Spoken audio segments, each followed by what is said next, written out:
कोटा के कणवास क्षेत्र की लाइफलाइन कहे जाने वाले सावन भादो डैम को लेकर बड़ी खबर है। पिछले कई दिनों से डैम से पानी न मिलने की शिकायत कर रहे किसानों को अब जल्द राहत मिलने वाली है। ऊर्जा मंत्री हीरालाल नागर ने शुक्रवार को खुद डैम का निरीक्षण किया और अधिकारियों को सख्त निर्देश दिए हैं। ऊर्जा मंत्री हीरालाल नागर शुक्रवार को कणवास स्थित सावन भादो डैम पर पहुंचे। यहां उन्होंने डैम की वस्तुस्थिति का जायजा लिया। आपको बता दें कि ग्राम चौपाल के दौरान ग्रामीणों ने मंत्री से शिकायत की थी कि डैम का गेट खराब होने की वजह से उन्हें सिंचाई का पानी नहीं मिल पा रहा है। मौके पर पहुंचकर मंत्री नागर ने अधिकारियों की क्लास लगाई और साफ निर्देश दिए कि 24 घंटे के भीतर डैम के खराब गेट को ठीक किया जाए। इस काम के लिए कानपुर और मुंबई से विशेषज्ञों की विशेष टीम बुलाई गई है। गोताखोरों की टीम 8 से 9 मीटर गहरे पानी में जाकर गेट को खोलेगी और टूटी हुई फ्लेंस की वेल्डिंग की जाएगी। इस काम के लिए शनिवार को दिन भर शटडाउन रहेगा, जिसके लिए किसानों से भी सहमति ले ली गई है। सिर्फ डैम ही नहीं, मंत्री ने डैम तक पहुंचने के रास्ते को लेकर भी अधिकारियों को निर्देशित किया।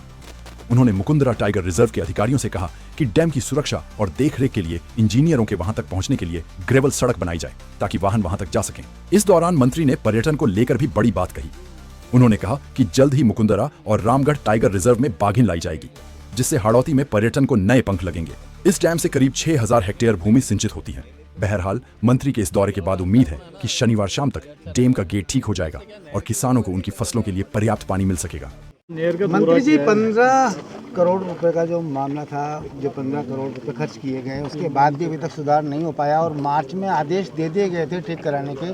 क्या कुछ कारण रहा देरी होने का? देखिए, देरी होने का कारण जो भी रहा हो, ये विभागीय स्तर पर एक परीक्षण का विषय है। मैंने जो यहाँ देख पाया हूँ और देखने से लग रहा है कि काम जो क्षतिग्रस्त हो गया था और वो एक अनएक्सपेक्टेड था। उसके बाद में विभाग ने मार्च में टेंडर अवार्ड करके और जो कॉन्ट्रैक्ट दिया था उसमें गर्मी के पहले काम होने का इनका आकलन था और बरसात की थोड़ी इस बार जल्दी आने से शायद मुझे लगता है 10-15 दिन लेट आती तो ये स्थिति नहीं होती। फिर भी कहीं न कहीं जो भी कारण रहे हों, ये विभागीय स्तर पर उसका परीक्षण होगा, उसकी जानकारी करेंगे। लेकिन अभी फ़िलहाल चिंता का विषय है कि किसानों को समय पर पानी मिल जाए और किसी तरह से किसानों की फसल की हानि ना हो, ये मुख्य विषय ये है।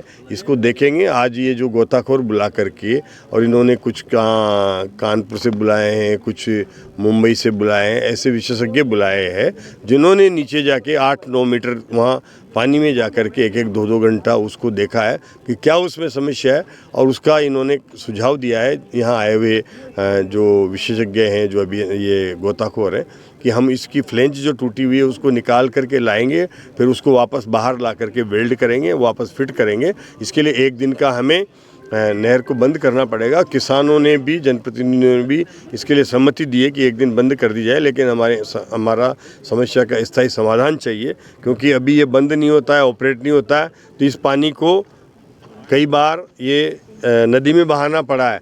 ये पानी अनमोल होता है, इसको इस तरह से बहा करके हम वेस्ट कर रहे हैं। अगले साल का कोई भरोसा नहीं होता कब कितनी बारिश कम हो जाए और किसानों को समस्या आ जाए। तो निश्चित रूप से इसके भी पानी को भी बचाना जरूरी है और किसानों को समय पर पानी देने के लिए नहर को, गेट को ऑपरेट करना भी आवश्यक है। इसलिए इसके ऑपरेशन सही हो ताकि आने वाली फसल में पर्याप्त पानी किसानों को मिल सके, इसके लिए प्रयास कर रहे हैं।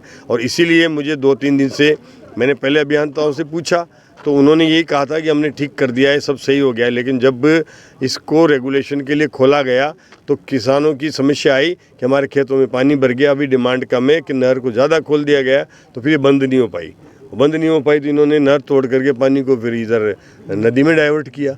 उससे काफ़ी लेवल डैम का डाउन भी हुआ है। तो ये चीज़ें जो हुई है, तो इसलिए मैंने ये निश्चित किया कि वहीं जा कर के देख करके जो समस्या है उससे परिचित भी हो जाएं, उसका क्या स्थायी समाधान हो उसका हमें जानकारी भी हो जाए और उसका स्थायी समाधान हो। इसके लिए मैं आज इस डैम पे भी आया हूँ और मैं समझता हूँ कि कल यहाँ आए हुए जो विशेषज्ञ है, गोताखोर है, अगर इसको दिन भर बंद रख करके ईश्वर से ये प्रार्थना है कि ठीक हो जाए ताकि हमारे किसानों को पर्याप्त पानी आने वाली रबी की फसल के लिए मिल सके।